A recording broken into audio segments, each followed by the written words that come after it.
Hello दोस्तों, please channel subscribe कर लो और प्लीज़ लाइक कमेंट कर दिया कीजिए। प्लीज़ आपके सपोर्ट की बहुत ज़रूरत है मुझे। अधिकांश सानिया का इंटरव्यू ले रहा था, पर इंटरव्यू कम वो उसको ज़्यादा देख रहा था। अधिकांश सानिया से बोल, तो मिस सानिया आप अभी फाइनल ईयर में है। अधिकांश की बात सुनकर सानिया की तरफ देखती है। अभी तक सानिया ने एक बार भी अधिकांश से अपनी नज़रें नहीं मिलाई थी, उसको एक बार देखा भी नहीं था। जैसे ही सानिया ने अधिकांश को देखा, वो उसकी आंखों में खो गई। अधिकांश की आंखों में सानिया खोती जा रही थी, उसकी आंखों में मदहोशी जैसे छाई थी। सानिया ने आज तक किसी लड़के को इतनी देर तक बिना पलके झपकाए नहीं देखा था। वो चाहकर भी अधिकांश की उन हनी जैसी आंखों से अपनी नजरें नहीं हटा पा रही थी। वहीं ऐसा कुछ हाल अधिकांश का भी था। वो भी सानिया की नजरों में होश आ गया था। बड़ी बड़ी काली घनी पलकों वाली आंखें। सानिया ने जैसे अधिकांश को देखा और उनकी नजरें एक दूसरे से टकराया, वैसे ही अधिकांश के दिल जोर जोर से धड़कने लगता है।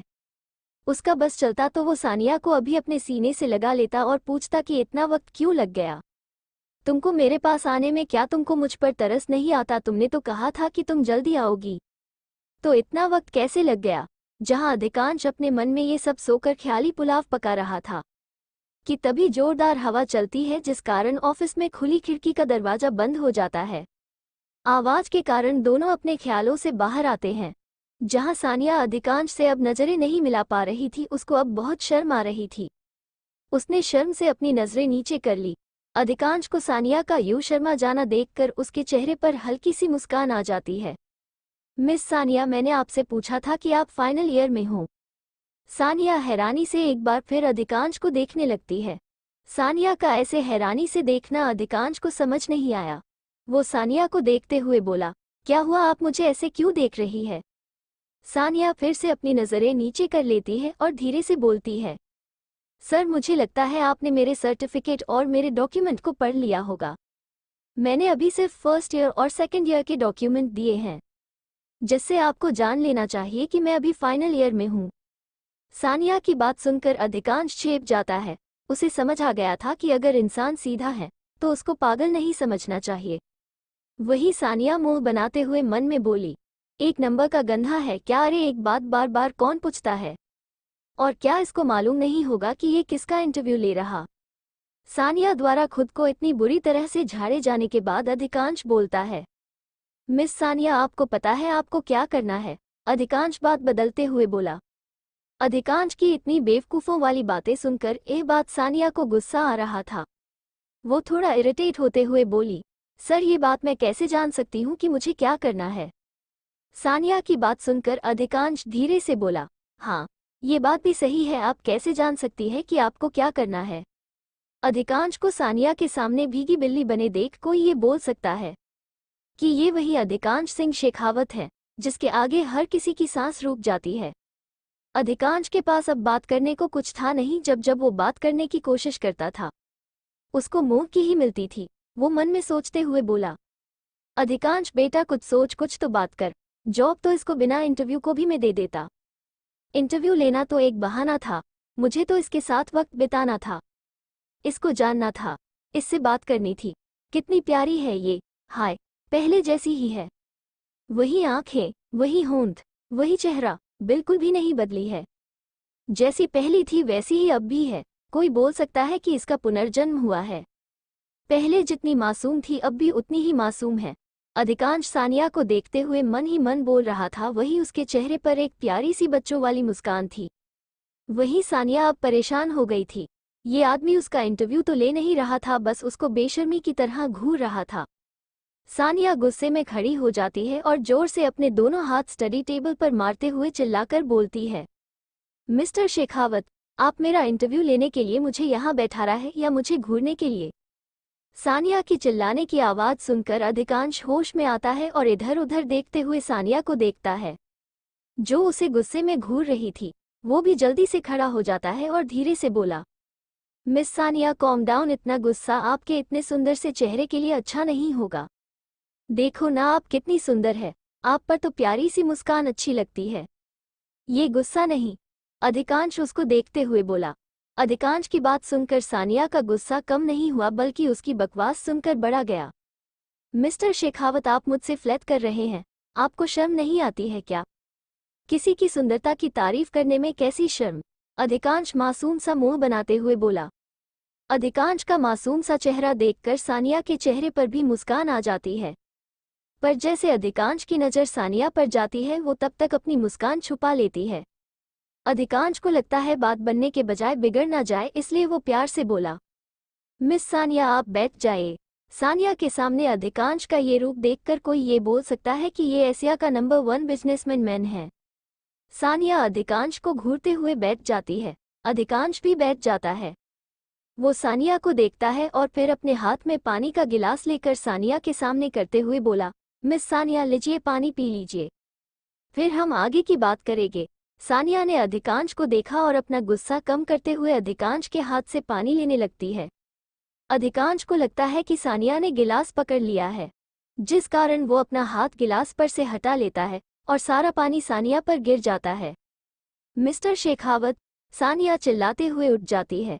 ये सब देखकर अधिकांश भी जल्दी से उठ जाता है और सॉरी बोलना लगता है। मिस्टर शेखावत, आपने मुझे मेरा इंटरव्यू लेने के लिए बुलाया था या मुझे परेशान करने के लिए? सॉरी मिस सानिया, मैंने जानकर नहीं किया, अधिकांश उसके सामने आते हुए बोला। सानिया के कपड़े गीले हो गए थे, पानी उसके सीने पर से नीचे गिरा था, जिस कारण सानिया के कपड़े उसके शरीर से चिपक गए थे। सानिया रोते हुए अपने दोनों हाथ अपने सीने पर रख लेती है और रोते हुए बोली, मुझे नहीं देना कोई इंटरव्यू, आप बहुत गंदे हो, मुझे नहीं करनी कोई जॉब यहाँ। ये बोलकर वो वहाँ से भाग जाती है। वही सानिया को ऐसे रोता देखकर अधिकांश को अच्छा नहीं लगता है।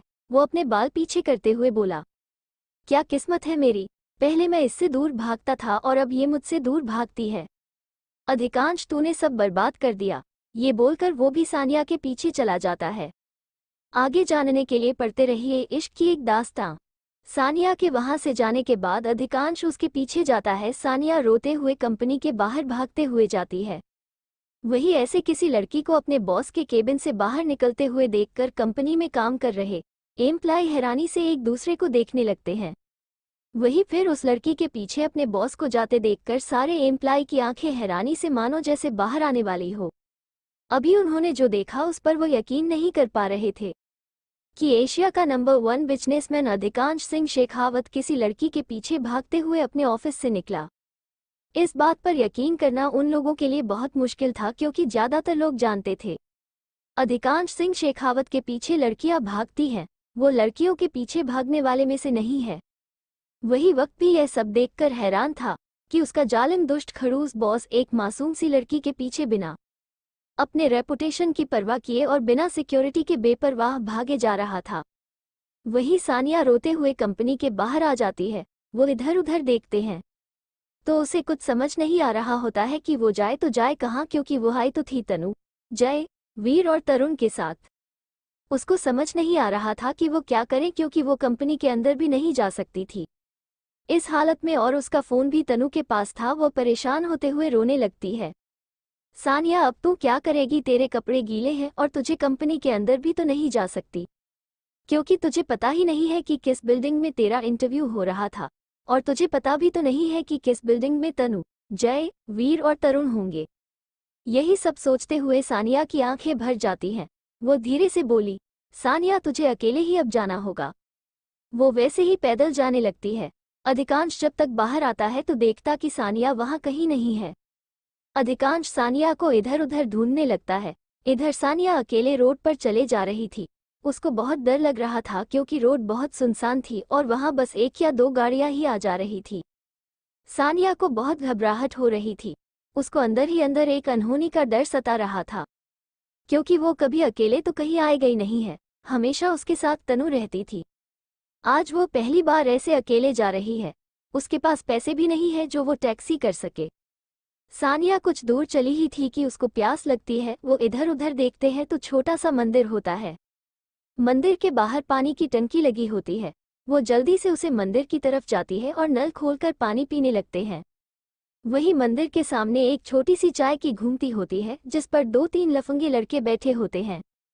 उनकी नज़र सामने पानी पी रही सानिया पर चली जाती है। वो एक दूसरे से कुछ इशारा करते हैं और मुस्कुराते हुए उसकी तरफ चले जाते हैं। वही सानिया इस सब से अनजान पानी पी रही थी।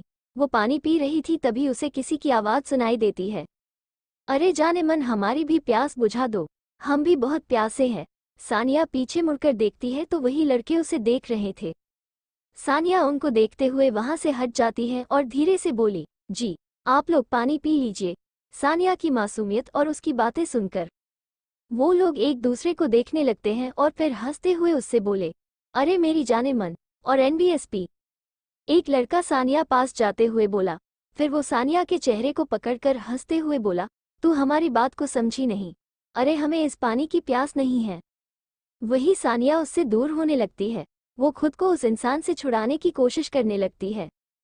तभी दूसरा लड़का भी उसके पास आता है और सानिया के पीछे से उसके बालों की खुशबू लेते हुए बोला, हमें तो तुम्हारी प्यास है। सानिया उन सबकी आंखों में आपने लिए हाफ साफ देख पा रही थी। सानिया किसी तरह उन लोगों के चंगुल से छूट जाती है। वो अपनी पूरी ताकत से वहां से भागने लगती है, पर कुछ ही दूर जाने पर ही वो लोग सानिया को फिर से पकड़ लेते हैं। सानिया रोते हुए बोली, प्लीज मुझे छोड़ दो, मैंने क्या बिगाड़ा है आपका। छोड़ देगे, छोड़ देगे, पहले हमें हमारी प्यास बुझाने तो दो। उन तीनों मिलकर काम से एक लड़का हंसते हुए बोला। उसकी बात सुनकर उसके दोनों साथी भी हंसने लगते हैं। वही सानिया को बहुत डर लग रही था। उसको समझ नहीं आता रहा था कि अब वो क्यों करे, कैसे इस मुसीबत से निकले।